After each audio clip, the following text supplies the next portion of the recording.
actually produces a moral hazard effect. Professor Calandrillo will talk a bit about that. He's got a little bit of a PowerPoint that he'll share with us. One of the things that they're also looking at is, on balance, does the DH promote conduct that is socially optimal for baseball and its fans? So we can dive into that a little bit. And also they examined the DH through the moral hazard theory, and that is in relation to what is the effect of the AL pitcher on this as well in terms of hitting a batsman. And then also looking at what are the costs and benefits of the DH. So let's dive right in. Steve, again, thank you for joining us, and let's just get this ball rolling. Awesome. Thank you so much, Anthony. I was really excited to get your message a few weeks back about this. I'm glad to see that you had seen some of my work. Usually they say law review articles are where good words go to die. It's basically just your mother and your tenure committee who read them. But if I can get a couple of baseball fans out there interested, it's really, really exciting. So I really appreciate it. I've been at the University of Washington School of Law for about 20 years, and I teach law and economics, which basically looks at the incentives that legal rules create on behavior. Right? If you pass a law, that the speed limit is 60 miles an hour versus 70 versus 80, or a criminal law that says X or Y or Z, how do people change their behavior in response? And I've been a huge baseball fan my whole life. And I remember when I was a kid, I not only played shortstop, I played pitcher every now and then.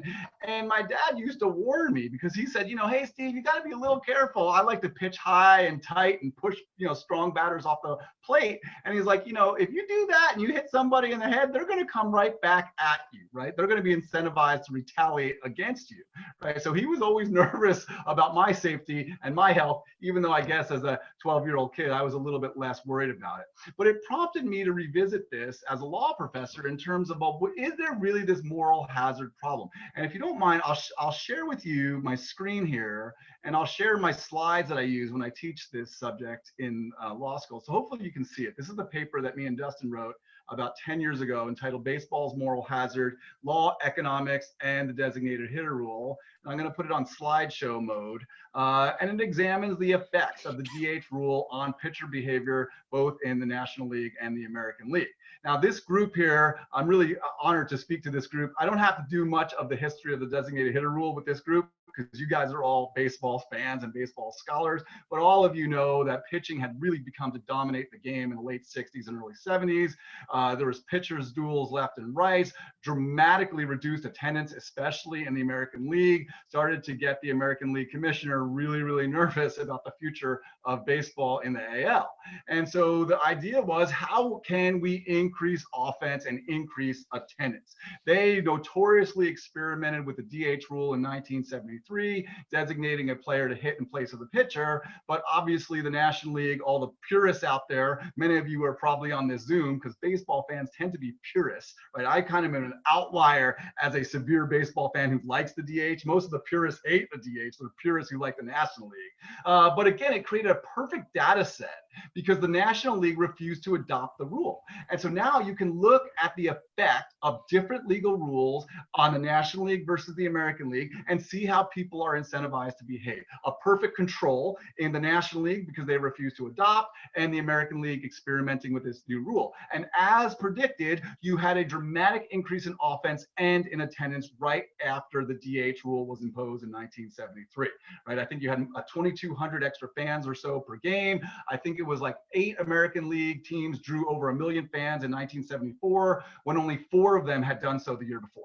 Right, so it accomplished what it set out to accomplish in terms of increasing offense and increasing attendance. I think the overall batting average went up by 20 points year over year, 1,600 more runs in the American League. And instead of pitchers like Sandy Koufax and Bob Gibson dominating anymore, the American League had this resurgence in offense, right? There was also this resurgence in hit batsmen. Right? This is the moral hazard theory that some of the critics of the designated hitter rule, and some of the folks like my dad were worried about. The theory was, and I'm sure folks are familiar with the general concept of moral hazard, that people who are insured against a risk are more likely to engage in risky behavior, right? If you have car insurance, preventing against the risk of theft for your automobile, you're more likely to leave your car parked unlocked in a dangerous neighborhood than if you don't have any insurance against the theft of your vehicle. If you have fire insurance in your house, you're more likely to, toss out a lit cigarette than if you didn't have fire insurance in your house. This is what folks are worried about. When you're protected against risk,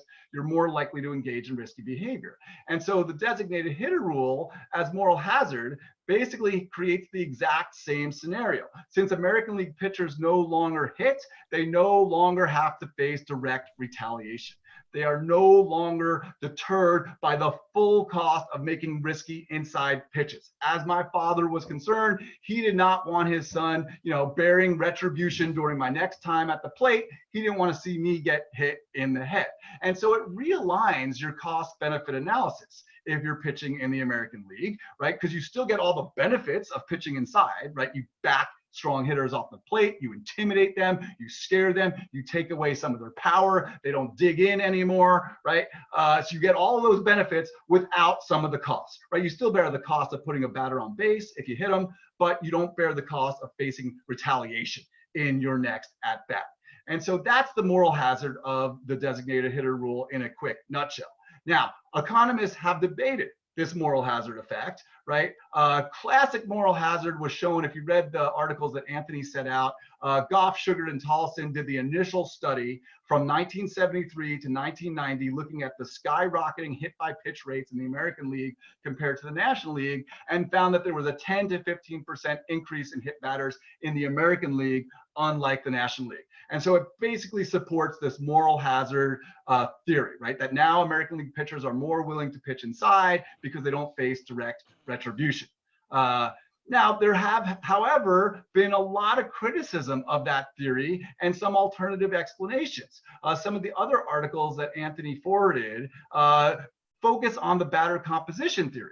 And the batter composition theory put forth by Trandell, by White and Klein, also Steve Levitt to some degree, and also Lee Freeman to some degree, says what's really happening here is not so much that, American League pitchers don't face retaliation and that's why they're willing to hit batters. It's just that there's more batters worth hitting now, right? So if you're sending a DH up to the plate after the imposition of the DH rule, that's a good hitter, right? DHs are better hitters than regular players. They have a higher batting average than regular players. And previously, pitchers who were taking their place or had been in their place are notoriously awful hitters, right? So you're looking at a replacement of a horrible batter with a very good batter. And so obviously, if you're a pitcher in the American League, it's not that you're not just scared of retaliation. It's just it's better. It's more worth it to hit somebody if he's going to otherwise hit a home run off you. This way, all you do is you give him one base, right? That's the batter composition theory. It realigns the costs and benefits of hitting batters. You're better off hitting a good batter than hitting a weak hitting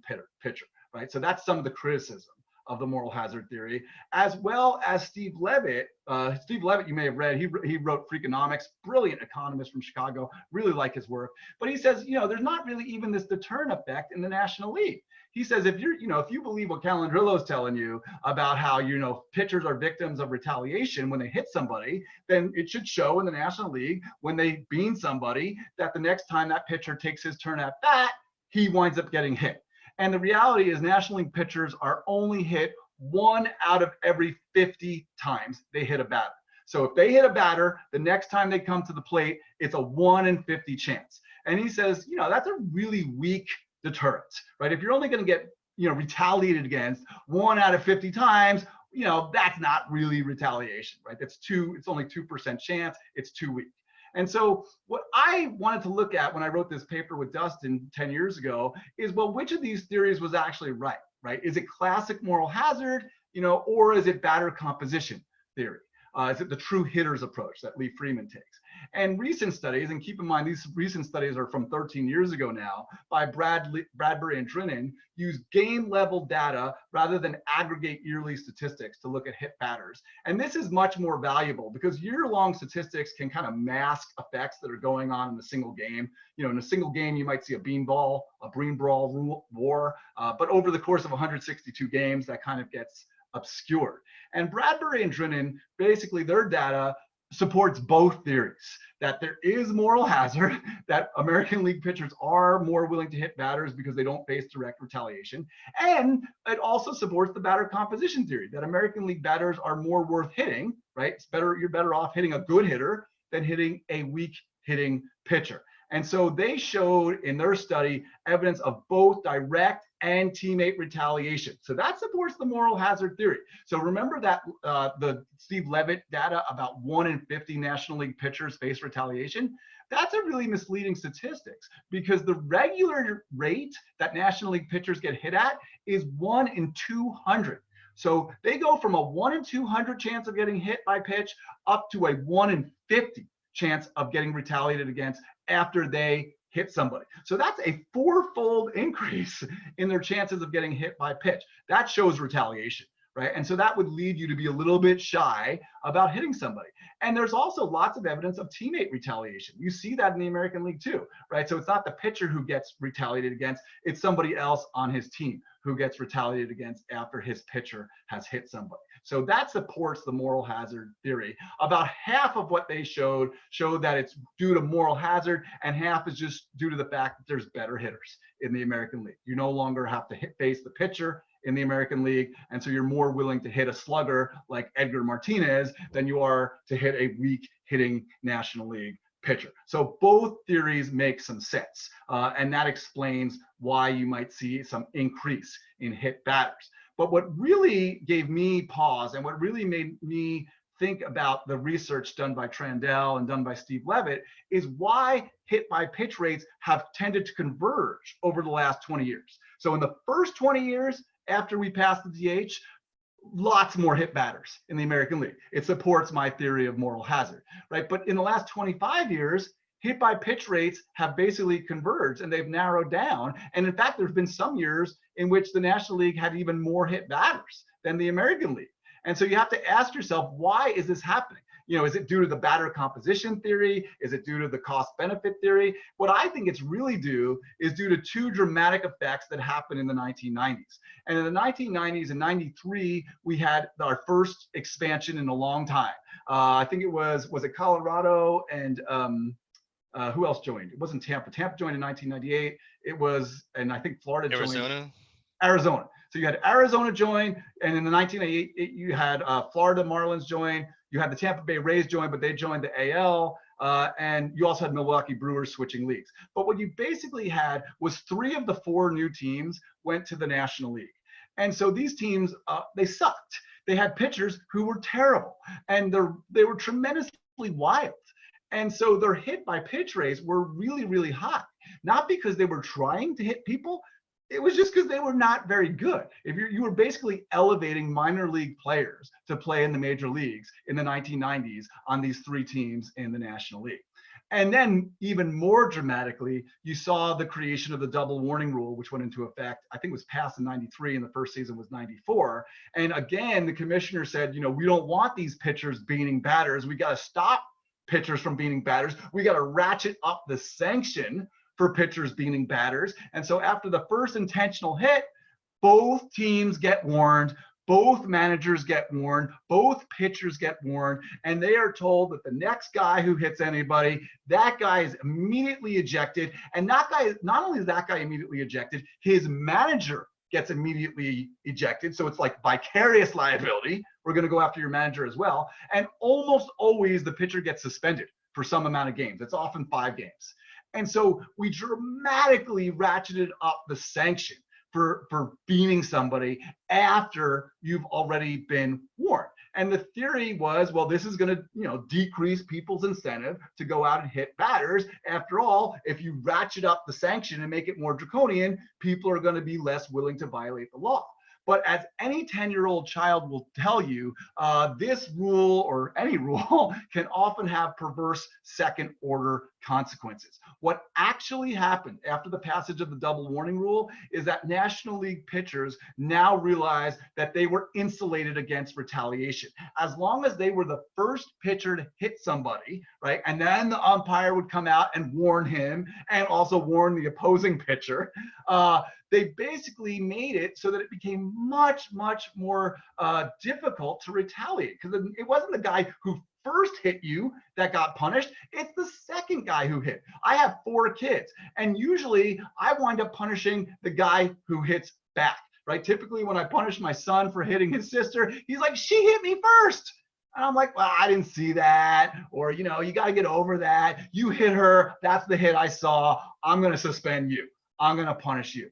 And that's basically what happened with the double warning rule. National League pitchers realized they now were insured against retaliation, because the person who would hit back, that's the guy who gets caught. That's the guy who gets ejected. That's the guy who gets suspended. And so National League pitchers became much more willing to hit batters in the first place. That's really why the National League hit by pitch rates skyrocketed. It basically had the same insulating moral hazard effect that the DH rule had 20 years prior in the American League. So it creates moral hazard. Both pitchers, in the National League realize they get one free hit. As long as you're the first guy to throw the punch, you get away with it.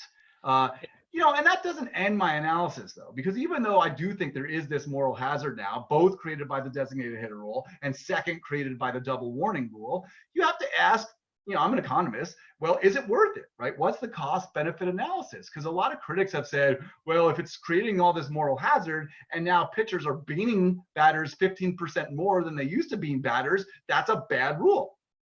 I don't see it that way, right? There's benefits to this rule. Obviously, the most important one is increased offense and increased attendance. It is absolutely true that the American League was really suffering in the early 1970s, and they needed to figure out a way to have more runs scored and to increase offense. The studies I've seen show that for every extra home run, it puts another 2,000 plus fans in the stands, right? You might remember the famous Nike commercial from the 1990s. It showed, I think, Mark McGwire and was it Tom Glavine or was it John Smoltz trying to impress Heather Locklear. You remember this commercial? And Mark McGwire is just belting homer after homer after homer after homer in the batting cage. And, Heather Locklear is like fawning over him. Oh, what a man. He's the sexiest guy I've ever seen. And I think it was Glavine or Smoltz, who's like the top pitcher in the National League at the time. Must have been, I don't know, was it Glavine? I can't remember. Anyway, he's like, what do I have to do to get Heather's attention? And Nike closes the commercial by saying, chicks dig the long ball. Not very politically correct, but it made the point. People want to see home runs, especially casual fans. Like, serious fans, National League fans, purists, old time fans, like a lot of people on this Zoom chat today. You guys love 1-0 pitcher duels, but I can assure you, my wife does not. My daughters don't. They like to see 10-9 games with 5 homers. It also prolongs careers, right? The reality is if you don't have to play the field, you can last longer. It's harder to play the field than it is to sit on the bench in the dugout and just wait your turn at bat. It allows gradual recovery for injury. That's how Edgar Martinez primarily became a DH. I think he was a first baseman originally, but he hurt his hamstring or something, and he wasn't quite ready to play the field. But he was good enough where he could become a DH, and then he became a perpetual DH. You also have people like Ken Griffey at the end of their careers transferring from the National League to the American League because they realize even though they can't play the field that well when they're 40 years old, hey, they can sit on the bench and, give fans the joy of seeing, what used to be a legend. Hank Aaron was the same way. There's others that were the same way who transfer from the National League to the American League at the end of their career to get a couple more years in as a DH. And fans love to see these old, great players, even if they're only a shell of their former self. It does create joy. Now, the cost on the other end, obviously, if you're beating somebody more often than you otherwise would have, you have a potential for serious injury, right? You had in 1920, a player killed from a beanball. You also have the risk of bench clearing brawls, right? Everybody, awaits the hit by pitch, and then they want to see What is the slugger going to do? Is he going to throw down his bat in disgust and charge the mound and, you know, trigger the brawl? Or is he going to just quietly take his base? But I will say that also is a benefit, because let's face it, that's like the most exciting time in the game. I assure you, when Pedro Martinez beans A-Rod or whoever he wants to bean on the New York Yankees, people get excited about the chance that he's going to, you know, charge the mound, and then both dugouts are going to empty. Everyone jumps to their feet. Everyone's excited. I assure you, nobody cuts to commercial break during a bench clearing brawl. So while it's a cost to the players and there's a risk of injury, let's face it, it's a benefit to fans. I mean, if it wasn't for violence in the game of hockey, we probably would not have the National Hockey League. And people do enjoy violence despite its costs.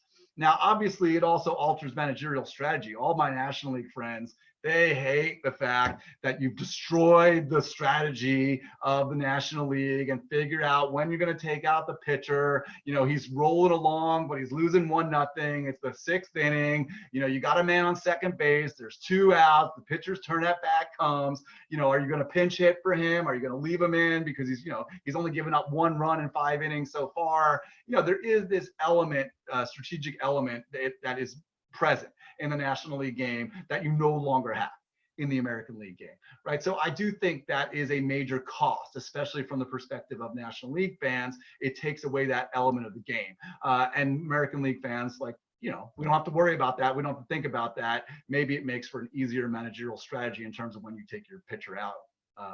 But, you know, I think the real, you know, if you look at summing up those benefits in terms especially of increased offensive attendance in the American League, you know, that is a significant benefit to the overall game of baseball, and it's likely to outweigh the cost, even though that might not be true in the National League. What we basically have here is a difference in fan preferences. If you talk to baseball fans, some are, you know, really serious critics of the DH. They hate the way it's destroyed the purity of the game. They hate the way it's taken away some managerial strategy elements, but it's okay. They still get to root for their National League team. They still get to see their pitcher come to bat. They still get to see him strike out most of the time, and they get to enjoy the game that they wish to enjoy. American League fans, on the other hand, get to see more homers and offense. Chicks dig the long ball. Both parties can have it their way. And that's, you know, as an economist, that's kind of like perfect predatory pricing, right? You're kind of like giving each party what they want to get. And in that way, I think it basically preserves the elements of the game that National League purists want. And for the American League fans who want to see 10-9 games instead of 2-1 games, it gives them the benefits that the DH rule was intended to give. So that's basically my thoughts. I'm going to stop my presentation now because I know I've gone on for a while. You know, I just put it out there because I always think it's interesting to think of the consequences of legal rules, right? Whether it increases moral hazard, are you more willing to hit somebody as a result? What are the moral hazard consequences of other rules like the double warning rule? And what are the overall costs and benefits? Because even if there is some moral hazard, you might still say the benefits outweigh those costs. Hey, that's really great stuff, Steve. Really appreciate that. And then we've had a number of comments and questions and corrections as Perfect. we have in the chat. We'll get to that in just a minute. But let me it just was ask. Maddox in the commercial. Yeah. Okay. So, you know, let me ask first that, you know, you presented a really great case. You know, if you had the opportunity to present to the, you know, NL president back then, you know, do you think you would have made the same argument? How passionately would you have argued that, you know, that the DH is a great benefit to the National League? They should adopt it, or do you think they would have listened to you? No. They had their chance back in 1973. They disparaged the DH rule. You got a lot of old school traditionalists in the National League. My guess is that most of the folks, I'd be interested in just like a quick poll of hands here on this Zoom chat. How many of you are National League fans? So that's at least 5 or 6, and I can't see the folks who haven't voted, right? What do you guys think about the DH? I assume you hate it, right? No, love it. Oh, we got thumbs up. We got a couple thumbs down. The most of my National League friends, they don't like it. Yeah. Right? But that's okay. Right? You basically have carved out different rules for different preferences. Right? So the people who don't like it, cool. Right? So I wasn't really trying to convince National League fans to adopt it. Although I don't know. I guess I would kind of like it because when the games are played in National League parks, I hate that moment in a National League park when the pitcher's coming up. There's two outs. There's man on second. It's one of the early innings, and the inning is over, and it just sucks. It takes all of the joy out of watching that at bat. But that's just me. Well, and that's the thing too. I'm just kind of trying to. I'm toggling back to your article where you say, okay, here it is. Um, You say, indeed, probably not since the Roman Catholic Church switched to Latin to English, Mass has had any break with tradition that caused more argument in this country. And I, for one, have certainly argued, amongst, bar conversations with fellow baseball fans in favor of the DH, nearly getting thrown out of a bar once. But, it's just such a passionate thing, amongst our baseball brethren here, who are in favor and who are not. And for me, I argue in terms of, labor. It gives another guy a job. That's true too. That's that's the sticking point that I will, go with. Let's see. So let's go to some of the questions that have come up. Oh, the first thing I brought up was this was, the 1973 introduction to the DH was an experimental thing. First to note, I think it was just Yeah. about 3 years that that it was in operation until they saw the success. A lot of what you were talking about in terms of the economic opportunity, more butts and seats and so forth. And then I'll also argue more fans and so forth. Chicks digging the long ball and such. Yeah. Let's see. So let's Some see. very interesting comments in the chat box. Yeah, Elizabeth Gray, who's not Elizabeth Gray. What's your name? It's Neil Traven. Neil says that there's very little difference in 74, but if you go from 75 to 90, there's a dramatic difference. It's 15%, right? So that's a big spike. And even if you look at modern pitchers, I mean modern, like Clemens versus Pedro, right? Both Roger Clemens and Pedro Martinez had long careers in both leagues. And if you look at what they did in the American League, they were much more headhunting in the American League in terms of hit batters per inning pitched, right? They were headhunters when they went to the American League. And it was effective. I mean, Pedro and Clemens aren't good at getting out of the way. Say again, Neil. Maybe American League batters aren't good at getting out of the way. Not as quick. Maybe that's another hypothesis. They're not quick at dodging. Especially if they're DHs and old geezers who can't move anymore. Right. That's fair. If you're 42 years old, your skill at dodging the ball might be less. Although I'll tell you what, when I was in Little League, even though my dad was nervous about retaliation, my mom thought this was like the best way to get on base. The first time she saw me get hit by a pitch, I was hit at my foot. So there was no real risk of injury. Yeah. And she's like, and she had no idea that you got to get a free base if you get hit. And she saw me take my base and she was like, what's that? Like that you get a free base? Just for taking a ball off your foot? Like, you should do that every time. You should try to get that ball off your foot. That's funny. I mean, I just also wonder how many times did Hank Aaron get hit as a DH as well? You come up with something like that. Yeah. Baseball reference. Yeah, exactly. Okay, tell you what, why don't you, if you've got a question, just unmute. Meanwhile, Steve is going to just pour through some of the chats. I'm looking at the questions in the chat. Great chat thoughts about older ballparks in the American League that people didn't want to go to. That's true. But why did they start going back in attendance dramatically increased in 74 and 75? Right. Mm-hmm. Although I'll tell you what, you might be right about this. So I grew up in a suburb of New York City, in New Jersey, and my dad did not like going to the Bronx, right? Nobody wanted to go to the Bronx, especially in the 80s, when I was a kid, ride the subway. Remember, that was Bernie Goetz time in the New York City subways. Oh, for sure. It was, I get that point. But again, getting out to Shea was even harder, right? Because Shea was still hate going to the Bronx. I took my daughter there last year on the 4 line goes out there. Yeah. Someone brought up a point about the data. I think it was Neil, because he's an epidemiologist, so he looks a lot of data. So, talk about the data and, in terms of formulating your hypothesis. What were you looking at specifically, in terms of the raw data itself? Well, again, like, the easiest thing to look at is just what the overall hit by pitch rate is. Right? Does it go up, right? Because that's your basic retaliation moral hazard theory. But then you have to also disaggregate and look at all these other criticisms. Because I do think that people like Lee Freeman and people like Trandell and Steve Levitt, they have a point.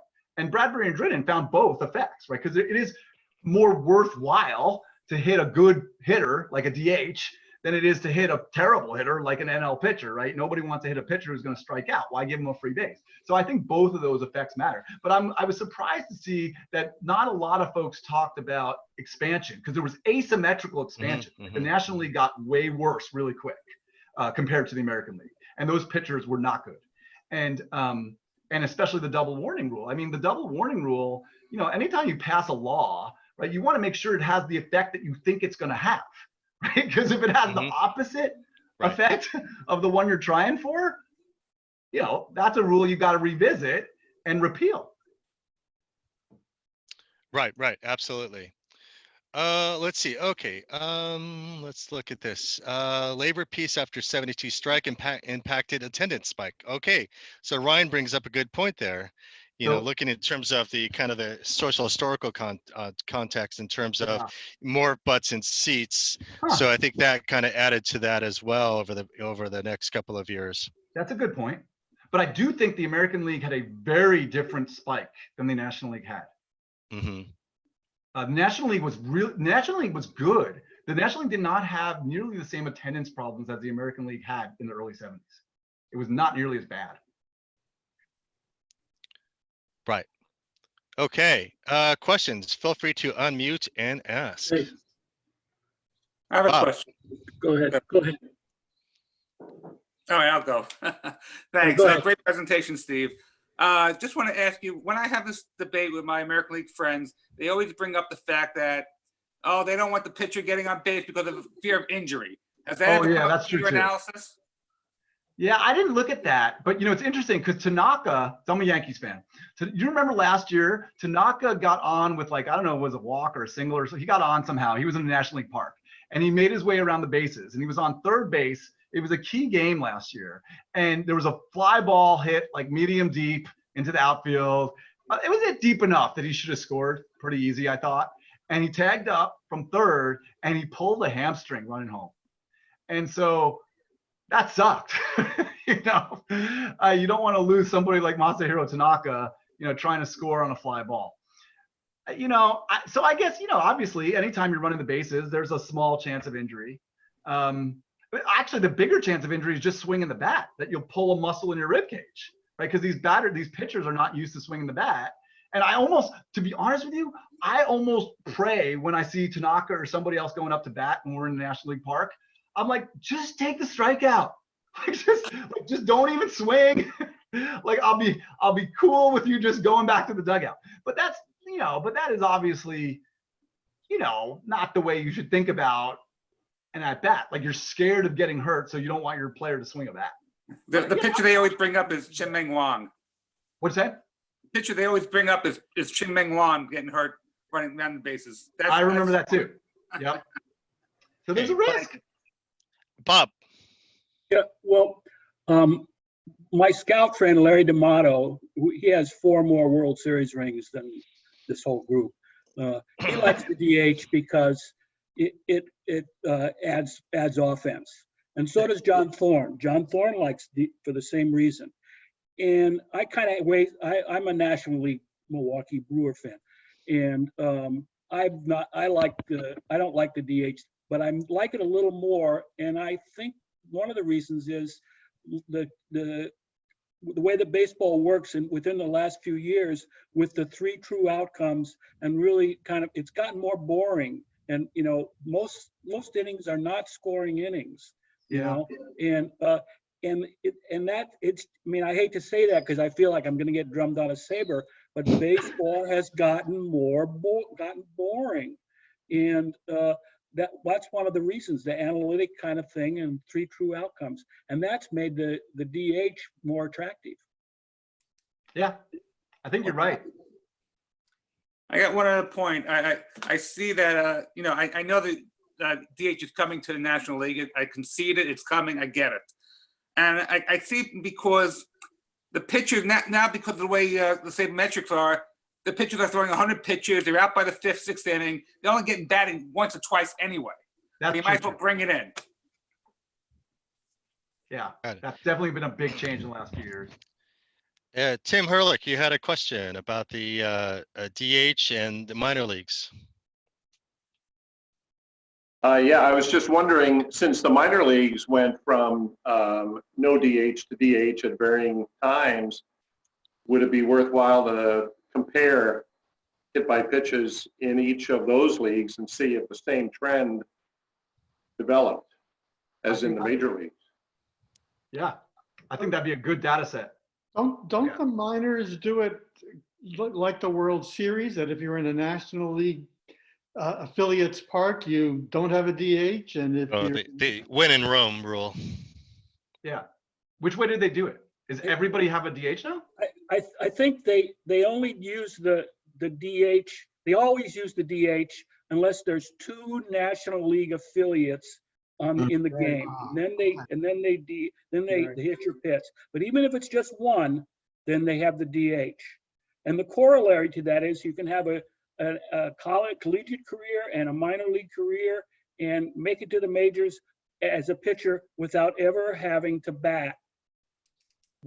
And then all of a sudden, the National League has drafted you. Yeah. And let me, can I insert, Anthony, a question specifically related to what Bob just said? My question had to do with the preparation, that how early does it get specialized? The classic Little League idea is you pitch and then you play shortstop and you're the best hitter. How soon? Is it high school? How soon are people groomed in those 2 different directions? It seems to me that the DH became a self-fulfilling prophecy when pitchers, at least 50% of the opportunities, would not have to learn how to hit.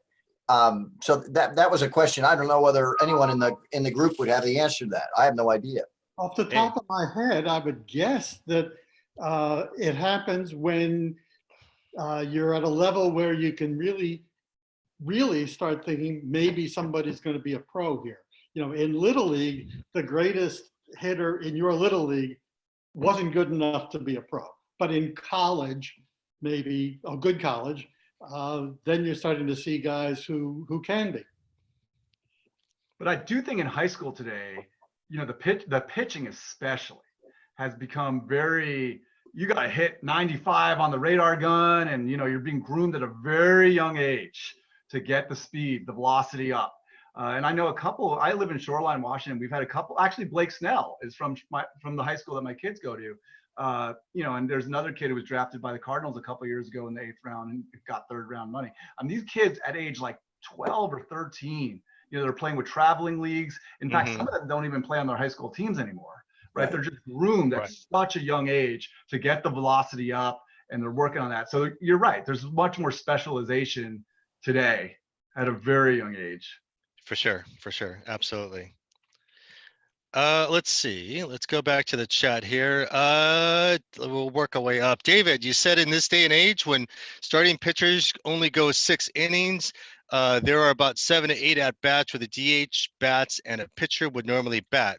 What is the real difference in OPB? I think it's pretty significant. I mean, even 2 at bats is really significant, right? Because I think the batting average, or is it the slugging average? It's either the batting average or the slugging percentage of an average pitcher is 40% of a regular player, and the batting average or the slugging percentage of a DH is 110% that of a regular player. So even if you only get 2 at bats like that, that's a big difference in potential game outcome. Awesome. And our friend Jim asks or comments, the NL is the only league in the world that doesn't use the DH. This hurts NL pitchers who have to bat for the first time in their lives. And you just imagine how scarce, you know, someone's going to be when they're holding that bat for the first time, you know, facing a guy like Nolan Ryan or you know, whoever. Except when Noah Syndergaard hits a couple of home runs in a game, which is really exciting. That's true. Well, it does have this extra excitement because it's so rare, And Right. don't forget Bartolo Colon hit one. That's right. years ago. Hey, big Felix sexy. hit one. That Pleasant, the best guy in the world, Yeah. San Diego.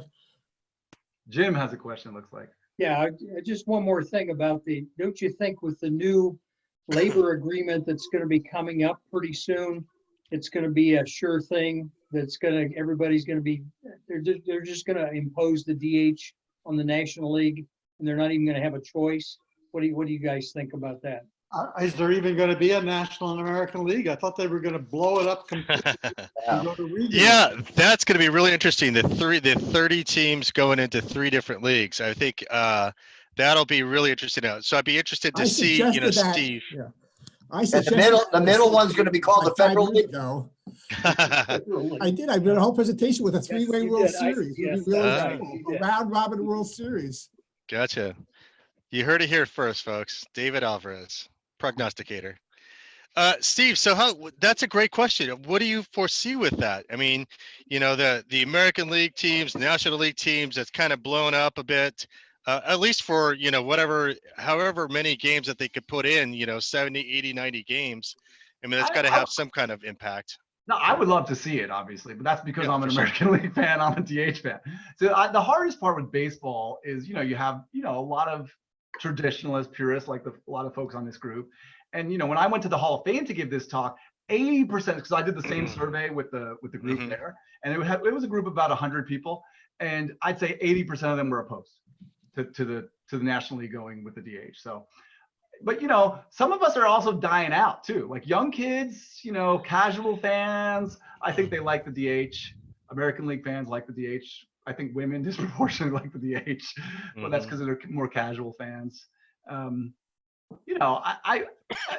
the more you see specialization, I think you'll see a greater push to the DH. If we combine leagues, now that we have interleague play and National League fans see the DH sometimes, maybe they'll decide they don't hate it anymore. Yeah, and that's kind of what I've been thinking as well. Again, it goes back to, specialization, someone else gets a job and so forth. Bob, you said you were a Milwaukee Brewers fan, but I assume that was when they were in the AL. Well, both times. I remember my wife and I, we went to 5 games at the end of '98. We saw McGuire and Sosa both set the home run record at that point. Wow. And I remember Sosa being interviewed and he said, well, what do you think about Milwaukee coming into the National League there? And he said, I think it's a good thing. Kentucky pitchers are awesome. Yeah, because they were terrible. Their pitchers were terrible. It's great to get terrible pitching. Yeah, well, it was great for him. Yeah. Let's see. David, you had a couple of questions here. Is anyone out there growing up to be crafty left-hander? Nope. Play. They don't like crafty pitchers anymore. They like pitchers who can hit 100. Then you say play all 14 teams in your league 6 times, 3 home, 3 away, 84 games in all. Okay, so that's kind of a good setup for this newfangled whatever they're going to call this year's play. I had a different question. Yeah, go ahead, Walt. There was a proposal some years ago that they reverse the home DH rule when there's interleague play so that the fans in the opposing stadiums could see what's different. I thought that was an interesting idea, but it would take the commissioner or somebody to reverse it. But if they're going to kill the DH anyway, or in the non-DH anyway, it doesn't matter. But it would be fun to have people in, Arizona see a DH for a change, for example. That was Dave Neathouse's call. Yeah, I think there were multiple Rest people in peace. several years ago. I would like to see the. Yeah, but it's like, it's hard to experiment with that in a regular season. Like they could do that in all-star games or, exhibition games or something. Like, because the players are going to be really upset, going to rules that they're not used to. I'd like to see in the World Series that they do away with the alternating stadiums, home team stadiums. They should alternate every other year, use the DH. That's what they used to do. They used to do that. Right. That's how You it use started. that under the same rules for the whole series, and then change the rules next year. That's the way I think they should do it. Well, I was always scared because I was an American League fan, right? That the American League teams had this big disadvantage using the rule of the park because, you know, in your home games, everyone gets the DH and the National League team gets the benefit from the DH too. So it's not like they're at any disadvantage. But then you go travel to the National League stadium for a few games, and now all of a sudden your pitcher has to bat. The American League team's pitcher has to bat, and he has zero experience, whereas the National League pitcher at least has some experience. And so you would think that National League teams would be great at these interleague games, right? That they would own a superior record to the American League teams. But I don't think that's true. Now, there have been, like, I do think the American League teams over the last 20, 30 years have just generally been really strong. And so they can kind of overcome this bias against them.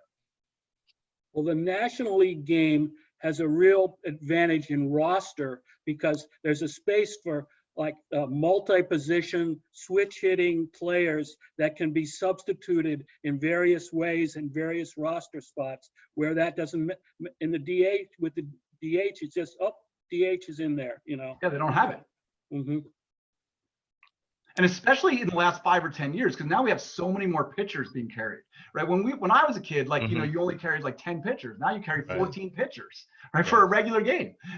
And you have like 1 or 2 players on the bench, right? Because they don't want these utility fielders in the American League. They want 14 guys who can throw 100 miles an hour and come in for 1 batter. Right, for sure. 3 batters. 3 batters. Now 3 batters. Yeah, well.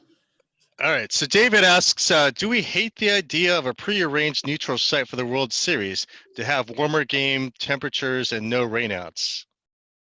Yeah. You mean have it in a place where nobody plays Major League Baseball? Well, I mean, just choose the team you know is going to finish last, like Miami or somebody. Exactly. Or Mexico City. You could have it in Mexico City. No. Fly out of there. Yeah, You're they're forgetting having about some, climate change. It's going to be in Edmonton.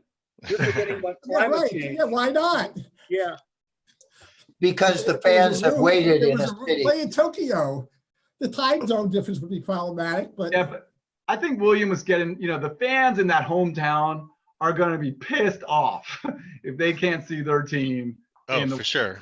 Well, the only thing I would say to that Not is if you that say starting in 2027, we're going to do it this way. Yeah. the only thing I would say to that is the average fan can't afford to go to the World Series anyway. It's all by corporations. They have to use most of the seats. Yeah, So I I think you have have to no always, idea. and there's that whole row of people from Fox News, the new shows on Fox that they always Right, introduce us to. exactly. Exactly. Right. I have no problem going to Care the neutral about. site. Here's Bill James. He's going to be on, you know, Right. shipping my sister. Hey, You know. Let me ask Steve a question here. Have you come across any anecdotal evidence or in terms of any quotes from some of the pitchers, the AL pitchers who kind of can talk to, in so many words, the moral hazard theory? That is, do they understand kind of the power they have versus anyone else? I think they do. I don't. Pitchers usually don't admit it, right? They don't usually. They always say, "Oh, that pitch got away from me," right? But I mean, if you look at what, like I mentioned, Roger Clemens and Pedro Martinez, they acted very differently in the American League than they did in the National League. I mean, I think that is, you know, actions speak louder than words. Absolutely. Mike, Go ahead, Jeff. Roger Clemens hit Mike Piazza in Yankee Stadium. Wasn't that Shea? Exactly. Right, and throw a piece of And bat then at him, Piazza too. threw the bat, and you Right. thought there was going to be this brawl. Well, you Still, didn't really, realize it was that- the bat. What a fucking liar.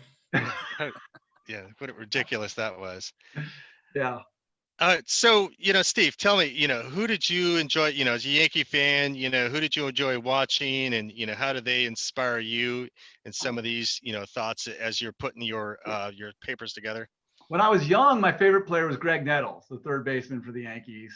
And I used to practice diving. I would throw a tennis ball against the wall in my bedroom, and then I would dive onto my bed and you know, catch it like a backhand stab deep behind third base, and then have to throw it to first.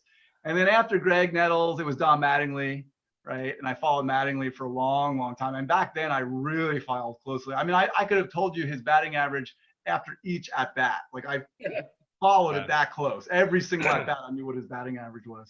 And then then there was Jeter after him, but it's hard, and then baseball changed because then the internet changed, and then I moved out west, and the game is very different than when I was a kid. Because I used to sit at home with my dad, and we watched 162 games a year, right, from start to finish, right? We didn't change. There was no changing the channels.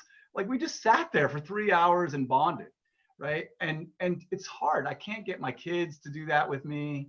I'll take them to games every now and then, but they're not fans like I was. And when you lived on the East Coast, your teams would disappear for 10 days because you couldn't stay up past 10 o'clock. That's true too. Started at 10 o'clock. When I first moved to California for college, I viewed that as like the biggest benefit of moving to California was that I'd be able to stay up until all the games were over now. I hated having to go to bed.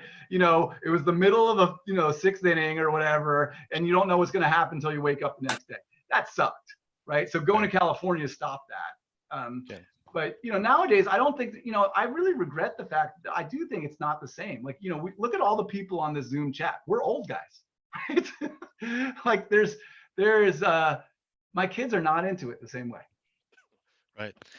In looking at your CV, you've written a bit about sports. How different were those pieces compared to this? So yeah, another article I wrote a few years ago, I also presented it at Cooperstown, was about instant replay. Because I teach at the law school, so I have to kind of like make every rule related to the law, and like the law of the designated hitter, or the law of the double warning, or the law of instant replay. So instant replay is really interesting to me because we for years we didn't have any replay anywhere, right? Baseball, football, whatever, and then everybody would fight about, oh, the umpire blew it, right? It was Galarraga's perfect game, he missed the call, he lost the perfect game. If we had instant replay, that would have been fixed, right?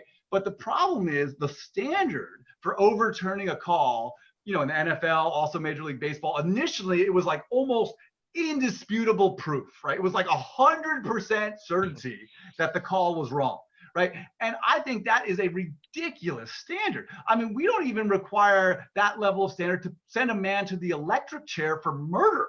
All we require is proof beyond a reasonable doubt in order to execute a human being. Right?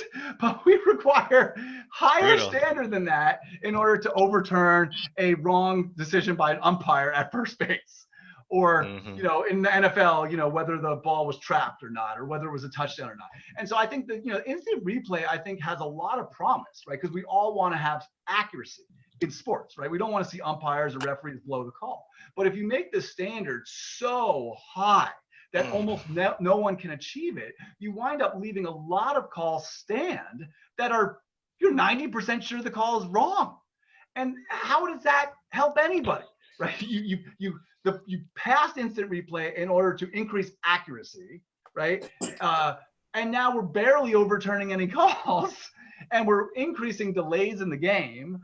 I mean, my opinion is it should be a preponderance of the evidence standard, right? So in law, in order to win a contract case or a torts case or whatever your civil case is, you need to show by preponderance of the evidence that you're correct. Gotcha. But I think the instant replay standard should be too. If you are more than 51% sure that the call on the field was wrong, I think you should reverse it. But nobody agrees. They're trying to throw a bone to the officials. I get it. It has to be I really throw a bone to the official if he's wrong. So they try to go with the call on the field if it's close to that. Yeah, but what they're really doing is going with the call on the field unless they're like 99.9% sure it's wrong. At least I think you should establish a threshold that's lower. And just going back to a little bit of the body of your work, you've written about daylight saving time, and we talked a little bit about how that affects baseball. Yeah, so I write about these interesting, things that like common people think about, not like law professors. So daylight saving time, it always used to bother me as a kid, like when you go to standard time and it gets dark an hour early, and so therefore your baseball game has to end an hour earlier, or whatever you're doing outside has to end an hour earlier. And so, I started researching daylight savings time a long time ago from the perspective of like, well, what are also the costs and benefits of daylight savings time? Why do we go back and make it darkness at 5 p.m., in October, now it's November, what are the benefits of it? Obviously, the benefits are you have early daylight in the morning, right? That's the benefit of going back to standard time from November through March, but there's a real cost. And the real cost is that it gets dark an hour earlier, and you have 100% of your population is awake at 5 p.m. or 99% of your population is awake. Everyone's moving about, right? You got kids playing outdoors, unsupervised play. You got people coming home from work, people coming home from school, people doing whatever, going shopping, whatever, right? That's the time you want sunlight, when 99% of your population is awake and can benefit from it. Conversely, at the time of sunrise, right? And I don't know what time you guys wake up, but a lot of folks are still asleep at 6 o'clock in the morning.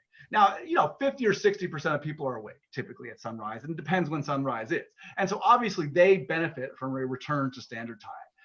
But the other 40% of the population that's still asleep, it doesn't matter to them whether it's dark outside or light outside. And so my opinion is that there's more benefits to putting daylight into the afternoon instead of the morning. And if you look at traffic fatalities skyrocket in the hour after sunset. Right? When you go from sunlight to twilight to sunset, there's a tripling of fatalities, mostly cars on pedestrians, because you can't see the pedestrian at night. Interesting. There's way more pedestrians at 5 p.m. than there are at 7 a.m. And so the studies that I've seen show that you would save on net, this is a net savings of life, about 400 lives per year if you had sunlight in the afternoon instead of the morning. Now, obviously, you're going to kill more people in the morning if you go with year-round permanent daylight saving time. But you're going to save twice as many of those people in the afternoon. And so that's why I've advocated for permanent daylight saving time. But also, if you're a baseball fan, or if you're just a baseball player, or you play tennis or golf, in fact, it was originally disparaged as the golfer's delight, permanent daylight saving time, because people didn't want to end their golf game an hour early. Gotcha. But, I think the bigger reason to not decrease sunlight an hour early is because of car accidents. Gotcha. Well, okay, we're going to end there. We've come to our 2 o'clock hour. We've been hearing from our guest, Steve Calandrillo, from the University of Washington School of Law. Steve, it's been great to have you. Hopefully you join SABR and you become a real active member with us. He's been talking about baseball as a moral hazard, law, economics, and the designated hitter rule. Steve, thanks a lot. And thank you to everyone. Really appreciate you having with us. This has been our first chapter chat, and hopefully we can do this again with another topic.